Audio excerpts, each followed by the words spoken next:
नमस्कार, मैं महेश पांडे। आप लोग देख रहे हैं बॉलीवुड एंटरटेनमेंट। मैं ये हमेशा से सोचता हुआ आता था कि शायद हमारी भोजपुरी इंडस्ट्री में ये नेपोटिज्म या ग्रुपिज्म जो कहते हैं ना, ये चीज़ शायद नहीं है, अभी तक बचे हुए हैं लोग। लेकिन ऐसा नहीं है, यहाँ पर भी वैसा ही टॉर्चर किया जाता है जैसा बॉलीवुड इंडस्ट्री में टॉर्चर किया जाता है। सीनियर कलाकारों के सामने अच्छे बनते हैं डायरेक्टर्स और प्रोड्यूसर, लेकिन जूनियर कलाकार जो नए नए कलाकार आते हैं कहीं ना कहीं उनके साथ में ये बहुत ज़्यादा गलत करते हैं जी।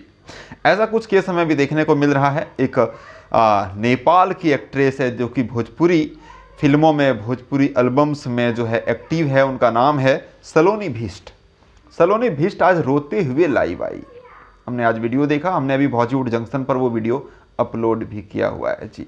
डिस्क्रिप्शन में आपको लिंक भी मिल जाएगा उस वीडियो का।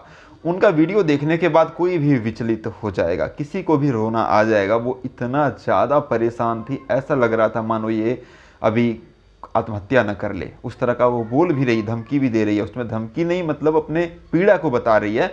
धमकी नहीं कह सकते उसको, अपने पीड़ा को, अपने मजबूरी को बयां कर रही है कि मेरे साथ क्या हो रहा है। सलोनी भीष्ट ने एक फिल्म में काम किया। उनके हिसाब से जो उन्होंने कहा है उसी के तहत मैं यहाँ पर कह रहा हूँ। 1.5 साल पहले जिस फिल्म का नाम था मेरी बीवी की शादी, भोजपुरी मूवी डायरेक्टर हैं एम.आई. राज जी, और डायरेक्टर और प्रोड्यूसर दोनों के ऊपर उन्होंने ये इल्ज़ाम लगाया कि मैंने उसमें काम किया, मुझे 1 रुपया मेरे पैसे नहीं मिले। उस पैसे के लिए जब भी मैं फ़ोन करती हूँ तो मुझे जो है गंदी गंदी गालियाँ देते हैं। कहते हैं तू नेपाल की रहने वाली हमारे इंडिया में आई, हमने तुम्हें काम दिया और अब जो है तुम हमें ही जलील कर रही हो। तो ऐसे अगर कोई डायरेक्टर कहते हैं तो शर्म आनी चाहिए।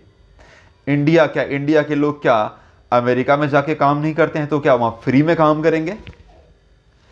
नेपाल से आकर के यहाँ पर कोई हीरोइन काम कर रही है तो क्या वो फ्री में काम करेगी? अगर इस तरह आप बोलते हैं डायरेक्टर साहब, सबसे पहली बात कि अगर ये बात सच है तो शर्म आनी चाहिए आपको, और अगर ये बात गलत है तो आपको लाइव आकर के ये प्रूफ कर देना चाहिए कि ये गलत कह रही है। लेकिन ये जिस तरह से रो रो करके लाइव आई है ना, ये मुझे कहीं से गलत नहीं लग रही है।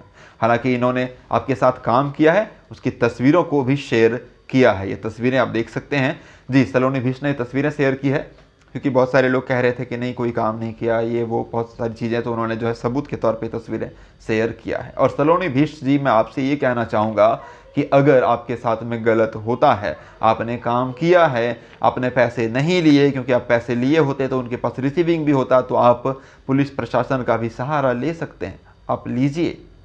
ऐसा नहीं है, कानून नाम की चीज़ है, आप प्रशासन का सहारा लीजिए, लेकिन कभी भी आप आत्महत्या जैसी चीज़ों को, कभी भी ऐसा कुछ मत कीजिएगा जो कि आपके घर वाले उस चीज़ को झेल ना पाएँ। ये चीज़ जान लीजिए, ज़िंदगी एक बार मिली है, अच्छे से जीना है। एक बार अगर एक फिल्म के पैसे नहीं दिए तो इसका मतलब ये नहीं कि हम हार जाएं अपनी ज़िंदगी से। और किसी के आगे हारना नहीं है, झुकना नहीं है, लड़िए। अगर आपके कोई काम करवा के पैसे नहीं दे रहे हैं तो कानून का सहारा लीजिए, जाकर के कंप्लेन कीजिए, FIR कीजिए कि मेरे पैसे नहीं मिले। लेकिन इस तरह ऐसा नहीं कि मैं कुछ कर लूँगी तो मेरे जिम्मेवार जो है एम.आई. राज हुए, जी नहीं, ऐसा आपको करना ही नहीं है। एक मूवी के पैसे नहीं दिए तो आपकी लाइफ ख़त्म नहीं हो गई। लेकिन आप जो है, अगर आपके पैसे कोई नहीं देते हैं तो आप कानून का दरवाज़ा ज़रूर खटखटाइए। रिजल्ट जो भी आएगा वो देखा जाएगा, लेकिन अपने तरफ से कोशिश करनी ही चाहिए जी। बाकी भोजपुरी के तमाम दर्शक, तमाम श्रोता आपके साथ में हैं। अगर आपके साथ गलत हुआ है तो मुझे नहीं पता सच्चाई क्या है, लेकिन उनके जो जिस तरह से सलोनी भीष्ट रो रही है, उनके हिसाब से यही लग रहा है कि सलोनी भीष्ट सही है। और अगर एम.आई. राज जी वो गलत हैं तो आप प्लीज़ इस चीज़ को साबित कर दीजिए कि नहीं, हमने ऐसा कुछ नहीं किया है जी। सलोनी भीष्ट जी, आप अगर सच कह रहे हैं तो आप कानून का सहारा जरूर लीजिए, मैं आपसे यही कहना चाहूँगा। और ये आत्महत्या वगैरह का ख्याल अपने दिमाग से निकाल करके फेंक दीजिएगा जी। मुझे लगा इस पे बोलना चाहिए, बहुत गलत हो रहा है, ऐसा नहीं होना चाहिए। कोई भी नई नई एक्ट्रेस आती है ना एल्बम्स में मूवी करने के लिए, मुझे बहुत सारी लड़कियां जो कि एल्बम वगैरह करना चाहती है या की भी है, वो लोग भी मैसेज करती है कि हम लोगों के साथ भी बहुत शोषण होता है, मैं आगे काम करना चाहती हूँ, मैंने एक आध गाने में काम भी किए हैं, लेकिन आगे काम करना अगर चाहती हूँ तो लोग इस्तेमाल करना चाहते हैं।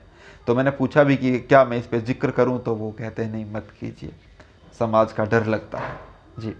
तो ऐसे होते रहते हैं। लेकिन ऐसा अगर कोई भी आपके साथ गलत काम करता है तो आवाज़ उठाइए, आवाज़ उठाइए, दबाइए मत, छुपाइए मत। कोई आपको यूज करना चाहता है कि तुम हमारे बिस्तर पे आ जाओ तब हम तुम्हें काम देंगे, बिल्कुल ऐसा जो है कभी भी एक्सेप्ट मत कीजिएगा।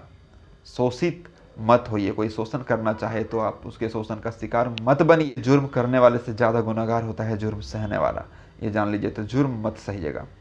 कोई भी डायरेक्टर, कोई भी प्रोड्यूसर, रिक्वेस्ट है एम आई राज जी और एम आई राज जी, अगर आपने पैसे नहीं दिए हैं और सच में ये पैसा आपसे पाती हैं तो प्लीज़ पैसा दे दीजिए। ऐसा मत कीजिए, हाय मत लीजिए किसी का। जी, मुझे इतना ही कहना था। आप लोगों को अगर मेरी ये बातें समझ में आई है या मेरी ये बातें सही लगी है तो वीडियो को लाइक करके कमेंट बॉक्स में बताएं जी। धन्यवाद।